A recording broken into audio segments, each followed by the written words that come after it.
Bismillahirrahmanirrahim. Dear students, my name is Professor Naeem Ahmed and I am your chemistry teacher. Dear students, आज का जो हमारा lecture है lecture number 6 ये organic chemistry से मुतालिक है और हम यहाँ पे डिस्कस करेंगे एल्काइल हैलाइड्स जो कि बुक 2 का चैप्टर नंबर 10 है। तो आइए अब हम चलते हैं स्टार्ट करने के लिए बोर्ड पे। जी डियर स्टूडेंट्स, यहाँ पे देखें जरा कि हमारे पास जो फंगेट केमिस्ट्री लेक्चर नंबर 6 है ऑर्गेनिक केमिस्ट्री से मुतालिक है और एल्काइल हैलाइड्स जो है हमारा टॉपिक है। इसके अंदर अगर हम बात करते हैं डियर स्टूडेंट्स तो ये देखें जरा कि ये हैलो डेरिवेटिव्स होते हैं एल्केन्स के। क्या होते हैं? Hello derivatives of alkene. चलिए अभी जरा ध्यान से बात सुन लें कि हमारे पास जो फंगेट में एमसीक्यू पूछा जाता है खास तौर पे कि dash are called alkyl halides. ये बात जरा गौर से सुन लें कि हमारे पास डियर स्टूडेंट्स कौन से वो हैलो एल्केन्स होते हैं जिन्हें हम एल्काइल हैलाइड्स कहते हैं। ये जरा ध्यान से सुन लें। Mono halo alkanes, di halo alkanes, poly halo alkanes and none of them. तो जवाब डियर स्टूडेंट्स क्या होगा? हमारे पास मोनो हैलो एल्केन्स। उसकी वजह क्या है डियर स्टूडेंट्स? यहाँ पे बात सुनिएगा कि हमारे पास जो एल्काइल हैलाइड्स हैं वो यहाँ पे अगर हम बात करते हैं CnH2n+1x ये इनका जनरल फॉर्मूला होता है और डियर स्टूडेंट्स सिर्फ और सिर्फ मोनो हैलो एल्केन जो हैं वो ये जनरल फॉर्मूला शो करते हैं। That's why these are called as alkyl halides. एक और बात जरा गौर से सुन लें, एमसीक्यू के तौर पे ये पूछी जा सकती है कि एल्काइल हैलाइड जो होते हैं बेटा वो डियर स्टूडेंट्स यहाँ पे पोजीशन आइसोमेरिज्म शो करते हैं। जी, position isomerism is shown by alkyl halides. यहाँ दूसरी चीज एक और बात सुन लें कि हमारे पास चूंकि उसकी वजह क्या है ये पोजीशन आइसोमेरिज्म शो करते हैं कि डियर स्टूडेंट एक्स जो है वो नॉन कार्बन फंक्शनल ग्रुप है और लाई करता है outside the carbon chain. That's why they can show the position isomerism. Dear student इसके अंदर हर कार्बन sp3 हाइब्रिडाइज्ड होता है। जी स्टूडेंट्स यहाँ पे अगर हम बात करें तो हर कार्बन sp3 हाइब्रिडाइज्ड है और इसी वजह से वो नॉन प्लेनर है। क्या है? नॉन प्लेनर है। एक बॉन्ड उसमें आउट ऑफ द प्लेन होता है, इस वजह से स्ट्रक्चर नॉन प्लेनर होगा। यहाँ देखें दूसरी बात स्टूडेंट्स, यहाँ पे हमारे पास जो है अगर हम यहाँ पे चेक करें तो ये जो हमारे पास कार्बन है उसका स्ट्रक्चर बनता है और टेट्राहेड्रल है और नॉन प्लेनर होने की वजह से ऐसा है। स्टूडेंट्स देखें जरा, अगर हम एल्काइल हैलाइड्स की बात करते हैं CX का बॉन्ड यहाँ कार्बन पार्शियल पॉजिटिव है और जो आपके पास हैलोजन है वो पार्शियल नेगेटिव है। इस वजह से स्टूडेंट्स ये रिलेटिवली शॉर्ट बॉन्ड है। ठीक है, इस वजह से क्योंकि यहाँ पे इलेक्ट्रोनेगेटिविटी का डिफरेंस है और पोलर बॉन्ड हमेशा नॉन पोलर बॉन्ड की निस्बत शॉर्टेंड हो जाते हैं। अब जरा ध्यान से सुन लें कि ये पोलैरिटी और इसके अंदर मौजूद गुड लिविंग ग्रुप, यानी ये बात जरा गौर से सुन लें, बड़े इंपॉर्टेंट एमसीक्यू की तरफ हम चल रहे हैं। यहाँ देखें स्टूडेंट्स कि जो पोलैरिटी है और गुड लिविंग ग्रुप है they make it a very reactive class of compounds. यहाँ देखें पोलैरिटी और गुड लिविंग ग्रुप। जी स्टूडेंट से पूछा जा सकता है कि alkyl halides are more reactive than, ठीक है, ऑर्गेनिक कंपाउंड्स। यहाँ पे हम बात करें अगर तो एल्काइल हैलाइड्स हैं जनरली बाकी कंपाउंड्स के मुकाबले में ज़रा रिएक्टिव होते हैं। उसकी वजह ये है इसकी रिएक्टिविटी डिपेंड करती है पोलैरिटी और गुड लिविंग ग्रुप के ऊपर। ये दोनों चीज़ें इससे क्या बनाती हैं? More reactive. इसके बाद देखें जनरल फॉर्मूला जैसे कि हमने पहले डिस्कस किया, इनका क्या है? CnH2n+1 और X। ये देखें X स्टूडेंट जो है हेलो आपके पास ग्रुप को शो कर रहा है, फ्लोरो, क्लोरो, ब्रोमो, आयोडो। अब इनके लिए आप जनरल सिंबल लिखते हैं X। ये बात जरा गौर से सुने कि ये सिर्फ और सिर्फ मोनो हैलो एल्केन्स के ऊपर एप्लीकेबल है और इसी वजह से सिर्फ mono halo alkanes be called alkyl halides. जी स्टूडेंट्स यहाँ देखें जरा इनके नोमेनक्लेचर की तरफ हम अगर चलें तो एल्काइल हैलाइड्स का जो नोमेनक्लेचर है स्टूडेंट्स उसमें सबसे पहली चीज हम यहाँ पे 4 स्टेप्स आपके सामने शेयर कर रहे हैं जिसके मदद से आप इनको आसानी के साथ इनका नाम लिख सकते हैं, इनकी नेमिंग कर सकते हैं। सबसे पहला स्टेप क्या होगा? चेन सिलेक्शन, यानी आप क्या करेंगे? चेन को सिलेक्ट करेंगे, उसके बाद नंबरिंग करेंगे चेन की और उसके बाद क्या करेंगे? लोकेशन ऑफ द सबस्टूडेंट और उसके बाद क्या है स्टूडेंट? सारे के सारे सबस्टूडेंट को और पेरेंट नेम को मिला के एक नेम लिखा जाएगा as a whole word, single word, और हमारे पास ये जो सिंगल वर्ड के तौर पे नाम लिखा जाएगा that would be the IUPAC name of that compound. और नॉर्मली अगर हम इसके हवाले से बात करें तो इन्हें हैलो एल्केन्स कहा जाता है। क्या कहा जाता है? Haloalkanes. जी स्टूडेंट्स, IUPAC के हिसाब से, international union of pure and applied chemistry के हवाले से जो नॉमेनक्लेचर इनका होता है उसके हिसाब से स्टूडेंट्स आप इसे हैलो एल्केन्स कहते हैं। उसके बाद हम इसके मेथड्स ऑफ प्रिपरेशन की तरफ बढ़ते हैं और उसके लिए हमें जाना पड़ेगा नेक्स्ट बोर्ड पे। चलें स्टूडेंट्स नेक्स्ट बोर्ड पे चलते हैं। जी यहां पे देखें डियर स्टूडेंट्स, हमारे पास है मेथड्स ऑफ प्रिपरेशन। जी कौन कौन से मेथड्स हैं जिनके जरिए से एल्काइल हैलाइड को बनाया जा सकता है? स्टूडेंट्स यहाँ पे देखें जरा, सबसे पहला मेथड बड़ा इंपॉर्टेंट मेथड है, हम HX का रिएक्शन करवाते हैं अल्कोहल के साथ। इन्हें ज्यादातर अल्कोहल से बनाया जाता है स्टूडेंट्स। अब यहाँ देखें HX, अगर इसके साथ हम इसका रिएक्शन करवाएं तो डियर स्टूडेंट्स इससे क्या हो जाएगी? डिहाइड्रेशन होगी अल्कोहल की और उसके जरिए से क्या बनेगा? एल्काइल हैलाइड बनेगा। यानी पहले स्टेप में जब हमने ये बात की है यहाँ पे, तो ये अल्कोहल का रिएक्शन हमने क्या करवाया है? HX के साथ करवाया है और हमारे पास डिहाइड्रेशन हुई है अल्कोहल की और प्रोडक्ट हमारे पास क्या बना है स्टूडेंट्स? Alkyl halide. जी अब ये बड़ा इंपॉर्टेंट MCQ बन सकता है कि कौन सा मेथड सबसे इंपॉर्टेंट मेथड है for the preparation of alkyl halide. जी स्टूडेंट्स, ये कई दफा पूछा जा चुका है कि which one of the following is the best method to prepare alkyl halides? Dehydration of alcohol, ये आपसे कहा जा सकता है reaction of alcohol with PBr3 PCl3 या फिर SOCl2। अगर कभी हम मतलब जो है SOCl2 का इसका रिएक्शन करवाएं तो रिएजेंट जो है यहाँ पे जो कैटलिस्ट है पायरिडीन, ये यहाँ पे सूटेबल आपके पास जो है रिएजेंट की सूरत में मौजूद होगा। तो जब ये रिएक्ट करेगा डियर स्टूडेंट तो यहाँ से SO और O मिलके SO2 बनाएंगे जो गैसियस शक्ल में होगा और यहाँ पे क्लोरीन और हाइड्रोजन मिलके HCl बनाएंगे जो गैसियस फॉर्म में होगा।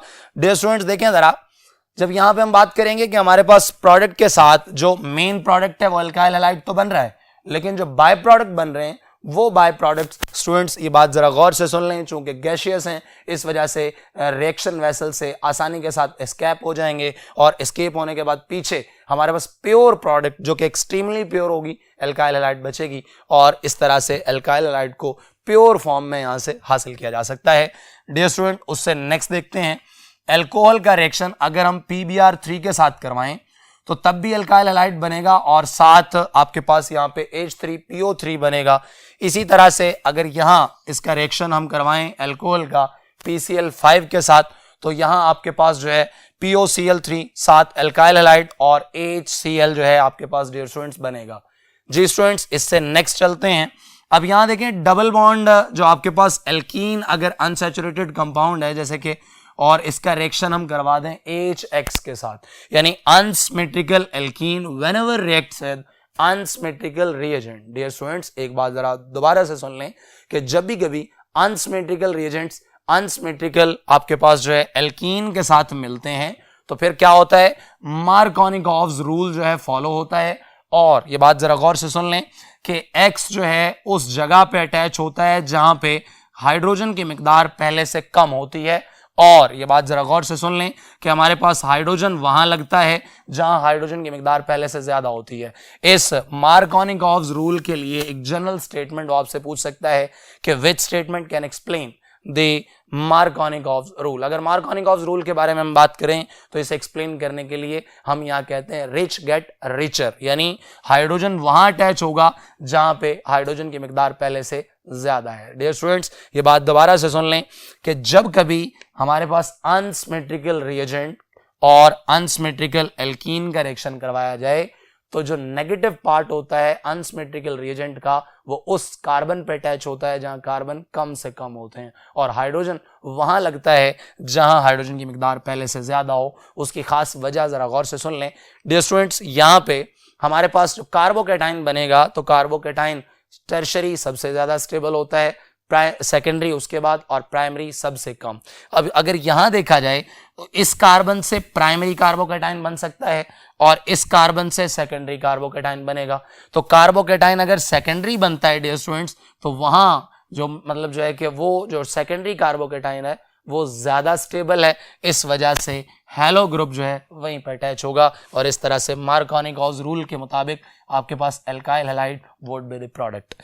नेक्स्ट देखें स्टूडेंट्स, अगर यहाँ पे हम इथेन का रिएक्शन करवा दें, इथेन की हैलोजिनेशन करवा दें, क्लोरीन के साथ रिएक्शन करवाएं डिफ्यूज सनलाइट की मौजूदगी में, तो आप सब जानते हैं डियर स्टूडेंट्स यहाँ पे हमारे पास सीरीज में बहुत सारे प्रोडक्ट्स मिलेंगे, सीरीज ऑफ द प्रोडक्ट्स मिलेगी जिसके अंदर हैलोजन जो है 1 2 3 एंड सो ऑन, फिर क्या होंगे हैलोजन हाइड्रोजन आइटम्स को वहां से रिप्लेस करते जाएंगे, फ्री रेडिकल आपके पास सब्स्टिट्यूशन होगा। लेकिन ये बात जरा गौर से सुन लें, इसमें भी हमें मोनो हैलोएल्केन्स मिलेंगे डियर स्टूडेंट्स, उसके मोनो हैलोएल्केन के साथ di tri and poly haloalkane यानी टेट्रा हैलोएल्केन्स भी मिल सकते हैं। अगर यहाँ पे मीथेन होता तो आपके पास CH3Cl CH2Cl2 CH3Cl एंड उसके बाद CCl4 मिलता डियर स्टूडेंट, इस तरह से भी आप एल्काइल हैलाइड्स को हासिल कर सकते हैं।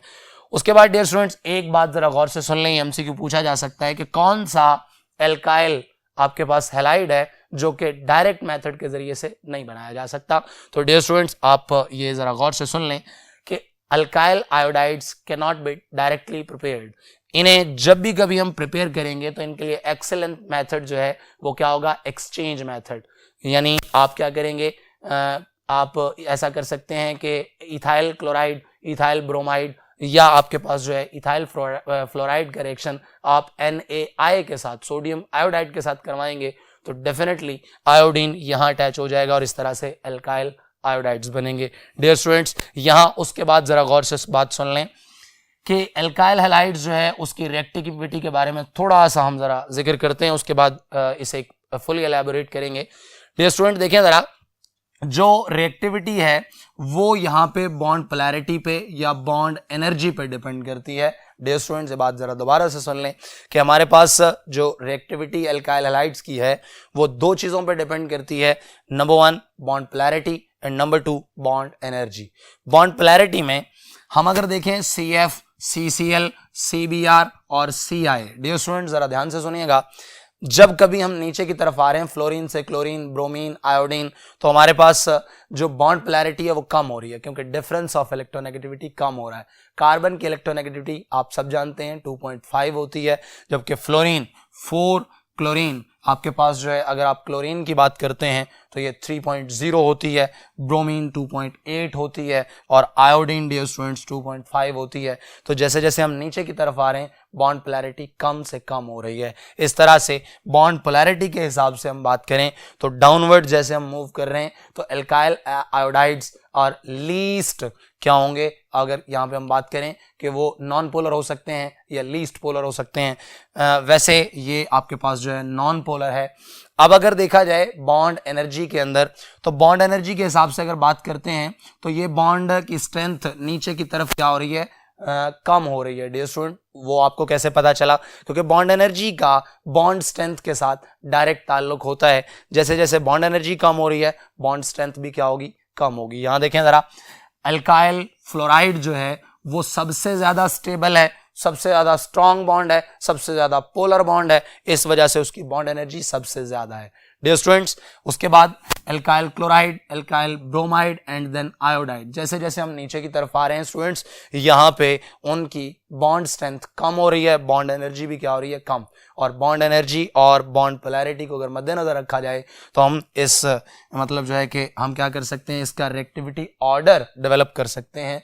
और डियर स्टूडेंट्स जो रिएक्टिविटी ऑर्डर है वो क्या होगा, Ri सबसे ज्यादा रिएक्टिव होगा, यानी एल्काइल आयोडाइड सबसे ज्यादा रिएक्टिव होंगे, then alkyl bromides, then alkyl chlorides and last पे हमारे पास क्या होंगे, एल्काइल फ्लोराइड्स।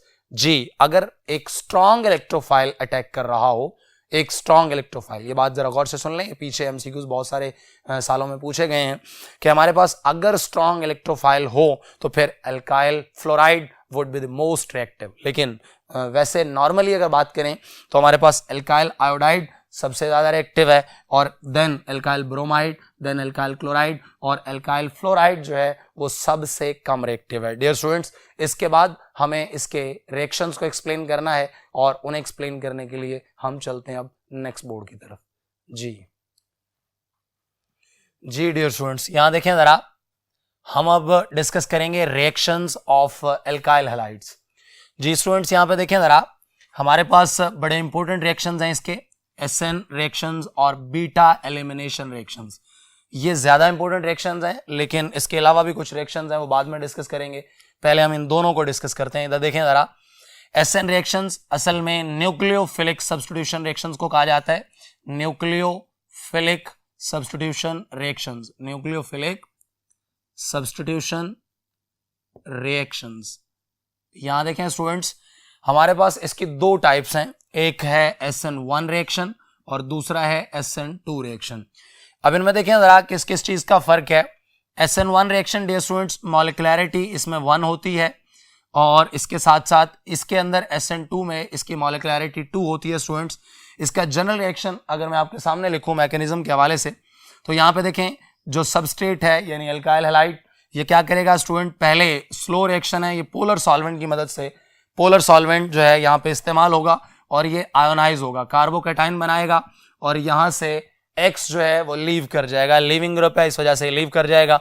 अब ये कार्बोकैटाइन इसके ऊपर न्यूक्लियोफाइल अटैक करेगा। अब अटैक हमेशा स्टूडेंट्स याद रखिएगा कि जो अटैक होता है वो हमेशा फास्ट होता है, इस वजह से इसके अंदर जब ये रिएक्शन होगा तो आपके पास प्रोडक्ट बनेगी RNU। इसका मतलब क्या हुआ स्टूडेंट, यहाँ पे हमारे पास जो है जो न्यूक्लियोफाइल है उसने क्या कर दिया है, लिविंग ग्रुप को क्या कर दिया है, डिटैच कर दिया है यहाँ से, मतलब उसकी जगह पे खुद आ गया है, सब्स्टिट्यूट हो गया है। इसी वजह से हम इसे कह रहे हैं न्यूक्लियोफिलिक सब्स्टिट्यूशन रिएक्शन।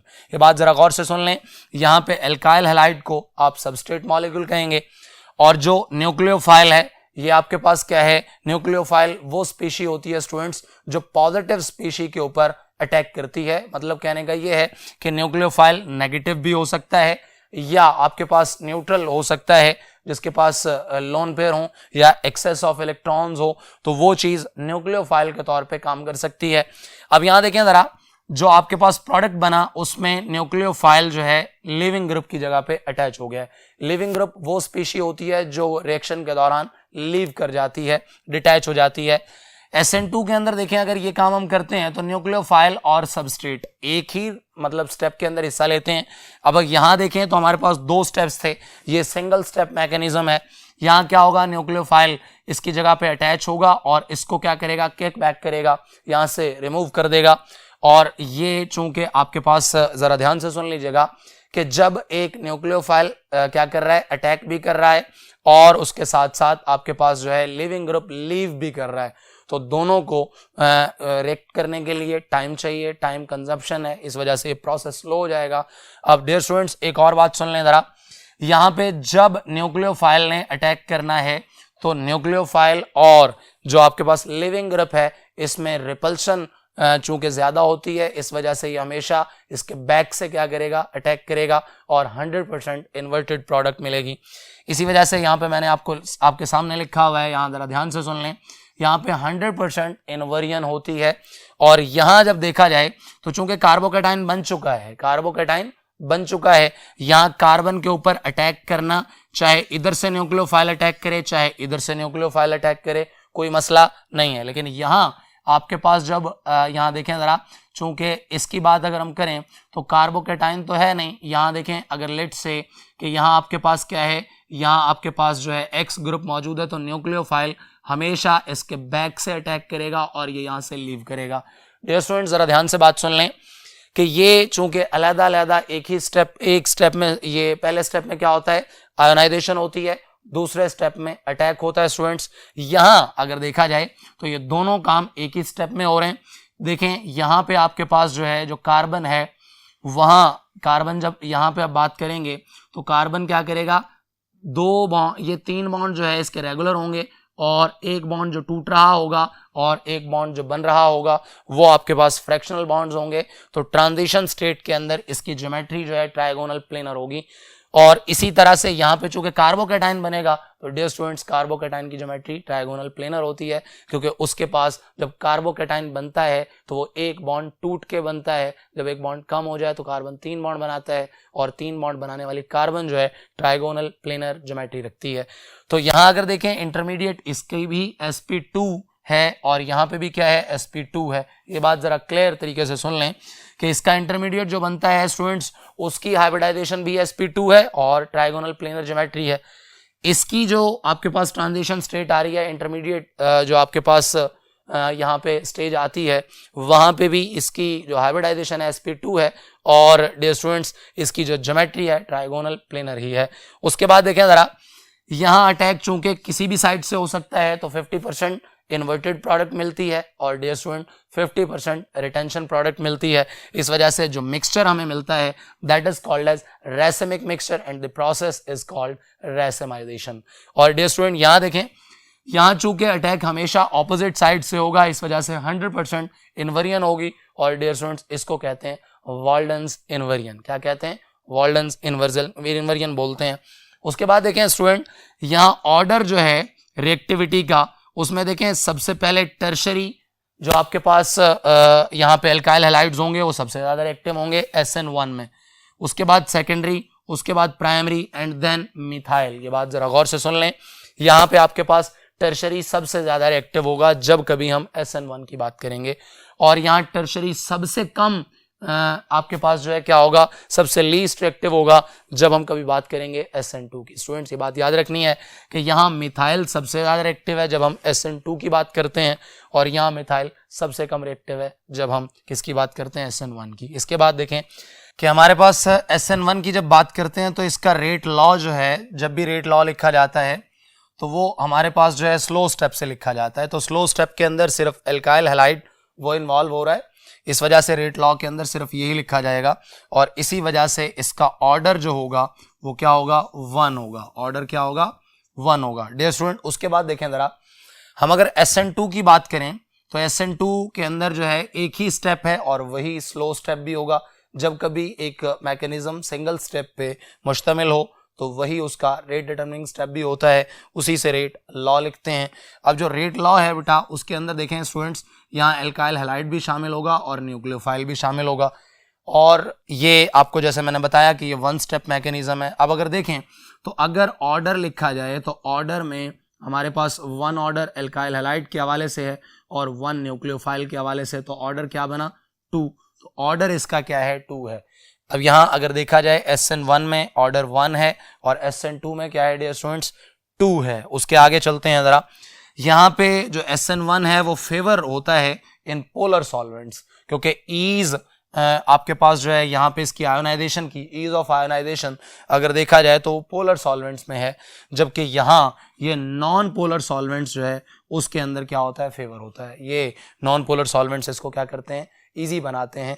अगर इससे आगे देखें तो हमारे पास जो है इसके दूसरे रिएक्शन स्टार्ट होते हैं और डियर स्टूडेंट वो हैं एलिमिनेशन रिएक्शंस, जिनमें आपके पास क्या करता है? न्यूक्लियोफाइल के बजाय बेस मौजूद होता है और हमारे पास सब्स्टिट्यूशन के बजाय हमारे पास एलिमिनेशन होती है और जो प्रोडक्ट बनता है वो अनसैचुरेटेड बनता है। क्या बनता है? अनसैचुरेटेड मीन्स एल्कीन्स हासिल होती हैं। क्या हासिल होती हैं डियर स्टूडेंट्स? एल्कीन।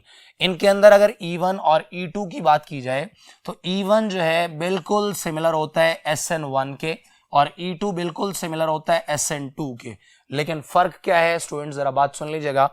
यहाँ पे हमारे पास E1 की मॉलिक्युलरिटी भी 1 होगी और E2 की मॉलिक्युलरिटी भी 2 होगी। इसका रिएक्शन क्या होगा? यहाँ पे आपके पास कार्बोकेटाइन बनेगा पहले यहाँ पे E1 के अंदर और नेक्स्ट पे बेस अटैक करेगा और बेस अटैक करने के बाद, ये बात जरा गौर से सुन लें, बेस अटैक करेगा और यहां से क्या करेगा? जो बीटा हाइड्रोजन है उसको रिमूव करेगा एंड देन आपके पास क्या बनेगी? एल्कीन बनेगी। Alkene would be the product.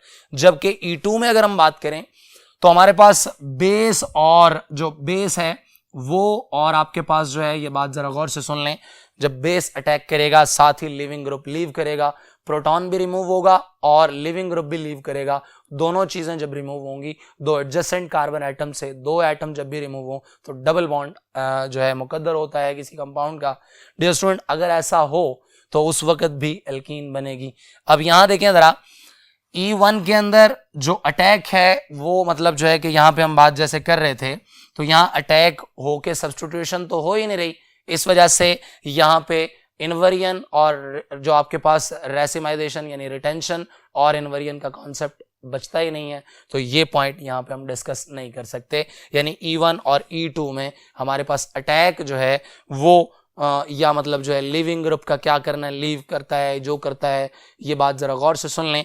हमारे पास चूंकि सब्स्टिट्यूशन हो ही नहीं रही तो इन्वर्जन या रिटेंशन होगी नहीं। यहाँ पे चूंकि दोनों में प्रोडक्ट सेम आएगा और एल्कीन बनेगी। क्या बनेगी डियर स्टूडेंट्स? एल्कीन। यहाँ देखें जरा, हमारे पास यहाँ अगर हम बात करते हैं कि हमारे पास ईज ऑफ रिएक्शन में E1 जो है उसके हवाले से बात करें तो टर्शरी सबसे ज़्यादा इजी रिएक्शन देता है, उसके बाद सेकेंडरी, फिर प्राइमरी, देन मिथाइल। जबकि E2 में बात करें तो मिथाइल सबसे जल्दी रिएक्ट करता है, फिर प्राइमरी, फिर सेकेंडरी एंड देन टर्शरी। उसके बाद देखें डियर स्टूडेंट्स, यहाँ पे अगर हम बात करें तो E1 के अंदर भी चूंकि सिर्फ और सिर्फ आपके पास जो है, यहाँ जरा ध्यान से सुन लें, पहले स्टेप में जो कि स्लो स्टेप होता है उसके अंदर सिर्फ और सिर्फ एल्काइल हैलाइड हिस्सा लेता है, इस वजह से इसका ऑर्डर जो है यहाँ पे भी 1 बनेगा। और अगर E2 की बात करेंगे तो तब आपके पास जो है एल्काइल हैलाइड भी और न्यूक्लियोफाइल के बजाय अब बेस जो है वो इन्वॉल्व होगी, लेकिन दोनों ही एक स्टेप में इन्वॉल्व होंगे, इस वजह से 1 + 1 ऑर्डर यहाँ पे भी क्या बनेगा? 2 बनेगा। डियर स्टूडेंट देखें जरा, उसके बाद हमने ये मुकम्मल तौर पे ये चीज़ें एक्सप्लेन की हैं, E1, E2, SN1 and SN2। These are the major reactions given by alkyl halides. इसके अलावा कुछ रिएक्शंस हैं, उनको डिस्कस करने के लिए अब हम चलते हैं नेक्स्ट बोर्ड की तरफ। जी स्टूडेंट्स, यहां देखें जरा, एक बहुत इंपॉर्टेंट रिएक्शन जो कि वुड्स रिएक्शन है वो यहां पे हम डिस्कस करेंगे। अक्सर इसका MCQ पूछा जाता है कि व्हाट इज वुड्स रिएक्शन। यहां देखें जरा, हम आम तौर पे जब आपके पास जो है एल्काइल हैलाइड्स का रिएक्शन करवाते हैं, यानी 2 mole of alkyl halides whenever reacts with 2 mole of sodium in the presence of dry ether, जब ये काम करवाया जाता है तो सोडियम इन हैलोजन के दोनों एटम्स के साथ मिलता है और कार्बन लेंथनिंग का प्रोसेस होता है। जी स्टूडेंट्स, और यहाँ क्या बनता है हमारे पास, यहाँ देखें जरा, 2 कार्बन ये थे और 2 कार्बन ये थे, ये चेन क्या हो गई है, दोनों के दोनों कार्बन जो है आपस में जुड़ गए हैं, 2 और 2 कार्बन क्या हो गए? 4। इसका मतलब जितने भी कार्बन आपके पास किसी एल्काइल हैलाइड में होंगे, नेक्स्ट प्रोडक्ट में उससे डबल कार्बन होंगे। तो कार्बन डबलिंग आपके पास जो है, इसे कह सकते हैं कि ये जो प्रोसेस है इसके जरिए से नंबर ऑफ कार्बन आइटम चूंकि डबल हो जाते हैं, इस वजह से स्टूडेंट्स यहाँ ये जो प्रोसेस है, ये जो रिएक्शन है वो बहुत ज़्यादा इंपॉर्टेंस का हामिल है। और एक और बात सुन लें ज़रा, अब जैसे ये एल्काइलेशन हो रही है किसी भी एल्केन की, इसी यानी कि कहने का मतलब ये है कि हमारे पास एल्काइल ग्रुप के साथ मिल रहा है। अगर इसी को एरोमेटिक कंपाउंड्स की एल्काइलेशन के लिए इस्तेमाल करते हैं तो ये कहलाएगा वुड्स फिटिग रिएक्शन। इसी रिएक्शन को फिटिग नाम के साइंटिस्ट ने इस्तेमाल किया था बेंजीन, या मतलब जो है कि उसके अंदर कार्बन की लेंथनिंग के लिए, वहां पे मतलब जो है कि एल्काइल सब्स्टिट्यूएंट लगाने के लिए। तो उस वक्त यहाँ पे आप इसको वुड सिंथेसिस के बजाय उस वक्त क्या कहेंगे? वुड्स फिटिग रिएक्शन कहेंगे। लेकिन वुड्स रिएक्शन के अंदर ये बात याद रखिएगा कि 2 एल्काइल हैलाइड्स आपस में ज्वाइन करेंगे जब कभी हम सोडियम के साथ इसका रिएक्शन करवाएंगे in the presence of dry ether.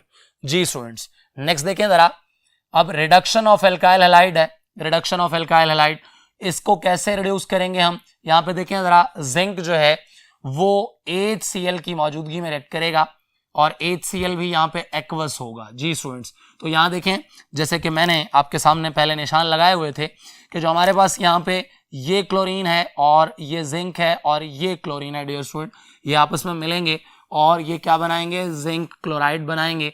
जबकि यहाँ पे आपके पास जो हाइड्रोजन है वो इसको मिलेगी, हाइड्रोजन चूंकि इस कंपाउंड का हिस्सा बनेगी और एडिशन ऑफ हाइड्रोजन को रिडक्शन बोलते हैं स्टूडेंट्स। इसी वजह से जो प्रोडक्ट होगा would be the reduced one. इसके अलावा बहुत इंपॉर्टेंट रिएक्शन है जो कि reaction with sodium lead alloy, और इसके जरिए से हम टेट्रा इथाइल लेड बनाते हैं। जी, ये वही टेट्रा इथाइल लेड है स्टूडेंट्स जिसे आप एंटी नॉकिंग एजेंट्स के तौर पे इस्तेमाल करते हैं। यहाँ देखें जरा, अगर यहाँ पे हम 4 मोल्स लें किसके भला? इथाइल क्लोराइड के, और इसका रिएक्शन करवा दें सोडियम लेड अलॉय के साथ, तो यहाँ बनेगा dear student tetra ethyl lead. जी स्टूडेंट्स, क्या बनेगा? Tetra ethyl lead. इसके बाद देखें जरा, हमारे पास एक बहुत इंपॉर्टेंट क्लास ऑफ कंपाउंड्स है जिसे हम ग्रिग्नार्ड्स रिएजेंट कहते हैं। क्या कहते हैं? जी स्टूडेंट्स, विक्टर ग्रिग्नार्ड के नाम पे आप इसे क्या कहते हैं? ग्रिग्नार्ड्स रिएजेंट कहते हैं। इसे मतलब जो है कि विक्टर ग्रिग्नार्ड को इसकी चूंकि ये जो रिएजेंट है बहुत ज़्यादा रिएक्टिव है और ऑर्गेनिक मतलब कंपाउंड के अंदर ये बहुत ज़्यादा हेल्पफुल है, हर तरह का ऑर्गेनिक कंपाउंड बनाने के लिए इस्तेमाल हो सकता है। इसलिए स्टूडेंट ये बात याद रखिएगा कि विक्टर ग्रिग्नार्ड को नोबेल प्राइज दिया गया for the synthesis of Grignard's reagent. यहाँ देखें ज़रा, ये normally organometallic class of compound होते हैं students, organometallic class of compound यानी ऑर्गन आप ये कह सकते हैं ऑर्गेनिक कार्बन से और मेटेलिक आपके पास जो है मेटल से। कार्बन और मेटल का कॉम्बिनेशन है, दोनों आपस में जुड़े हुए हैं, लिंक्ड हैं, इस वजह से आप इसे ऑर्गेनोमेटेलिक क्लास ऑफ कंपाउंड कहेंगे। ये देखें मोस्ट रिएक्टिव भी इसी वजह से है क्योंकि यहाँ पे कार्बन और मैग्नीशियम यानी आमतौर पे इसे RMgX जो है RMgX ये कहा जा सकता है डियर स्टूडेंट्स, और इसमें इसकी जो रिएक्टिविटी है वो भी जो एल्काइल ग्रुप है और मैग्नीशियम है इसकी पोलैरिटी की वजह से। ये अक्सर क्वेश्चन पूछा गया है, ये मैंने इसीलिए डिस्कस किया है स्टूडेंट्स। ये आपके पास पूछ सकता है कि Grignard reagent is most reactive one due to, तो वो ड्यू टू क्या है, पोलैरिटी ऑफ RMg, जो मतलब पोलैरिटी है उसकी वजह से ये क्या होगा, सबसे ज्यादा रिएक्टिव है। उसके बाद देखें जरा स्टूडेंट, ये बात याद रखिएगा कि इसे ईथर, ड्राई ईथर जो है चूंकि बहुत ज़्यादा इनर्ट सॉल्वेंट है उसके अंदर इसे इस्तेमाल मतलब जो है कि करेंगे और उसी के अंदर हम इसको स्टोर करेंगे। जब भी कभी स्टोर किया जाएगा तब भी ड्राई ईथर में, और जब भी कभी कोई रिएक्शन करवाया जाएगा इसका तो वो भी ड्राई ईथर की मौजूदगी में। जैसे कि मैंने सामने भी लिखा हुआ है, all the reactions carried out in dry ether. ठीक है, अब यहाँ इसके रिएक्शंस देखते हैं जो कि बहुत इंपॉर्टेंस के हामिल हैं। यहाँ देखें RMgX यानी कि ग्रिग्नार्ड रिएजेंट, यहाँ पे देखें जरा रिएजेंट कौन सा इस्तेमाल कर रहे हैं हम, ड्राई ईथर, यानी सारे के सारे रिएक्शंस ड्राई ईथर जो है उसकी मौजूदगी में होते हैं। अगर इसका वाटर के साथ रिएक्शन करवाएं, अल्कोहल के साथ करवाएं या अमोनिया के साथ करवाएं, ये सारे के सारे एक्टिव हाइड्रोजन कंटेनिंग कंपाउंड्स हैं।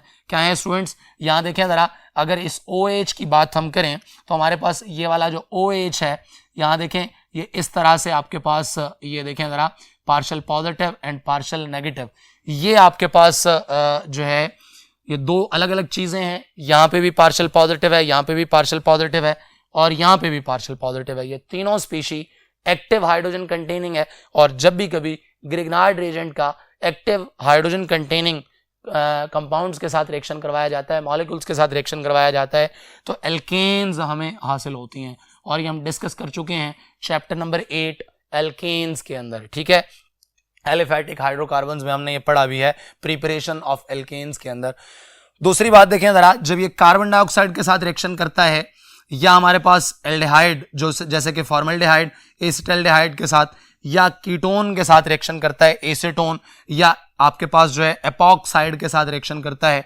डियर स्टूडेंट्स, ये बात याद रखिएगा कि ये सारे के सारे रिएक्शंस जब प्रोडक्ट बनाते हैं इंटरमीडिएट, तो उस इंटरमीडिएट का मजीद एसिड हाइड्रोलिसिस हम करवाते हैं, और इसी वजह से मैंने यहाँ लिखा हुआ है कि फॉलोड बाय एसिड हाइड्रोलिसिस। तो जो जो प्रोडक्ट बनेंगे वो बड़े इंपॉर्टेंस के हामिल हैं, और फंगैट में अक्सर MCQ की सूरत में पूछे जाते हैं कि जब कभी, जैसे फर्ज कर लें कि वो पूछ सकता है कि जब कभी ग्रिग्नार्ड रिएजेंट रिएक्ट करता है कार्बन डाइऑक्साइड के साथ तो प्रोडक्ट वुड भी, जो प्रोडक्ट होगी वो क्या होगी, जी students, carboxylic acid would be the product. हाँ, अगर वो कहता है कि जनाब ये फॉर्मल्डिहाइड के साथ रिएक्ट करे तो क्या बनता है, एसिड हाइड्रोलिसिस जब करवाएंगे तो आपके पास जब ये रिएक्शन एसिड हाइड्रोलिसिस से फॉलो होगा तो एंड पे आपके पास जो प्रोडक्ट होगा वो प्राइमरी अल्कोहल होगा। जी, ये बात याद रखिएगा कि हमारे पास फॉर्मल्डिहाइड के साथ जब भी रिएक्ट करवाएंगे प्राइमरी अल्कोहल, एसिटल्डिहाइड के साथ रिएक्ट करवाएंगे सेकेंडरी अल्कोहल, और एसीटोन के साथ रिएक्ट करवाएंगे तो टर्शरी अल्कोहल। दोबारा से रिपीट कर देता हूं कि फॉर्मल्डिहाइड के साथ रिएक्शन करवाएंगे तो एंड प्रोडक्ट क्या होगी, प्राइमरी अल्कोहल। अगर एसिटल्डिहाइड के साथ रिएक्ट करवाते हैं तो जो फाइनल प्रोडक्ट होगी वो क्या होगी, सेकेंडरी अल्कोहल। और अगर एसीटोन के साथ रिएक्ट करवाते हैं then tertiary alcohol would be the final product. और उसके बाद देखें एपॉक्साइड का रिएक्शन, एपॉक्साइड जो आपके पास यहाँ देख लें जरा, इथेन एपॉक्साइड, इसके साथ अगर रिएक्शन इसका करवाएं तो वो कैसे होगा, मैंने मैकेनिज्म भी साथ लिखा है कि अगर R नेगेटिव जो है इस कार्बन के ऊपर पार्शियल पॉजिटिव के ऊपर अटैक करता है तो ये वाला बॉन्ड ऑक्सीजन के ऊपर शिफ्ट होता है, तो डेफिनेटली MgX ऑक्सीजन के साथ लग जाएगा, और जो R है वो आपके पास जो है CH2 के साथ लग जाएगा। यहाँ अगर स्टूडेंट देखा जाए तो ये देखें ज़रा, ये आपके पास क्या है, नेगेटिव है, और ये क्या है, पॉजिटिव है। अगर यहाँ बात की जाए तो जब एसिड हाइड्रोलिसिस करवाएंगे तो ये यहाँ पे, और ये जो आपके पास हिस्सा है ये यहाँ पे आपके पास जो है अटैच होगा, और इस तरह से यहाँ एल्कोहल और MgX और क्या होगा, OH आपके पास प्रोडक्ट बनेगा। इस तरह से आपका ये जो चैप्टर था मैंने समराइज किया, मुकम्मल तौर पे इसके सारे रिएक्शंस बताए, एल्काइल हैलाइड्स के सारे रिएक्शंस बताए, और एल्काइल हैलाइड्स के बारे में क्लासिफिकेशन, नॉमेनक्लेचर, ये सारा थॉरोली हमने पढ़ा। डियर स्टूडेंट्स, मैं उम्मीद करता हूँ कि आप लोगों को मज़ा आया होगा, आपने एंजॉय किया होगा, आपने बहुत सारी बातें नई सीखी होंगी। डियर स्टूडेंट्स, इंशाल्लाह अब तक के लिए इतना ही। इसके बाद इंशाल्लाह नेक्स्ट लेक्चर में मुलाकात होती है। अल्लाह हाफिज़।